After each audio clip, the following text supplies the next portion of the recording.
자, 이 내용 취재한 박규준 기자와 좀 더 자세한 얘기 나눠보겠습니다. 박 기자, 우선 손실률을 CMS 금리가 결정하는데 이게 뭔지 또 왜 중요한지부터 좀 자세히 설명해 주시죠. 네, 이 CMS 금리라는 건요, 이 고정금리와 변동금리를 맞바꾼 금리를 말하는데 쉽게 말해서 미국과 영국 CMS 금리라고 하면 이 미국 국채금리 또 영국 국채금리와 비슷하게 움직인다 이렇게 생각하시면 됩니다.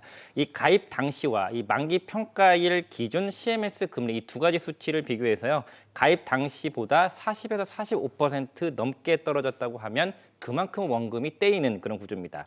그런데 앞서 보신 것처럼 이 만기 평가일 이 숫자를 이 아이스라고 하는 국제 거래소 기구가 고시를 안 하다 보니까 손실률 확정도 안 되는 거고 돈도 못 돌려받게 되는 상황인 겁니다. 네, 좀 쉽게 납득이 되지 않는데 이 세계적인 기관에서 금리 고시를 안 하고 있다. 이거 왜 그런 겁니까? 네, 아무래도 좀 코로나19 여파로요. 최근 이 미국과 영국 금리 변동폭이 전례 없이 커졌고 또 이에 따라서 채권 거래량이 급감했기 때문으로 보입니다. 한 시중은행 관계자는 금리 호가 변동이 극심하거나 또 채권 거래량의 기준 미달로 이 데이터가 덜 쌓이다 보면 금리가 고시 안 되고 있는 것이다 이렇게 원인을 설명했습니다. 네, 기준이 되는 금리가 고시가 안 되면 계속 만기가 연장이 되고 그러면 이 손실도 더 커질 수밖에 없는 상황이죠. 네, 맞습니다. 이 미고시가 계속 이어지게 되면 이 만기가 계속 미뤄지는 것은 맞습니다. 다만 이 만기 평가일로부터 8영업일까지는 이 수치가 나올 때까지 계속 기다려야 되고요. 그 다음 날부터는 이 공적인 성격을 갖고 있는 아이스라고 하는 기구가 아니라 이 시장에서 거래되는 CMS 금리를 적용해서 수익률을 확정 짓게 됩니다.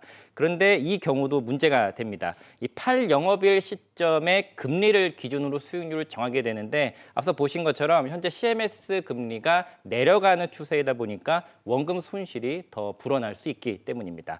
실제로 2월 28일이 만기 평가일인 이 하나은행 일부 고객들의 경우에 8영업일이 어제였는데 어제 CMS 시장금리 기준으로 적용이 됐는데 그 사이의 수익률은 마이너스 54%대에서 마이너스 71.84%로 큰 폭으로 떨어졌습니다. 네, 투자자들 속은 타들어가겠군요. 박 기자 잘 들었습니다.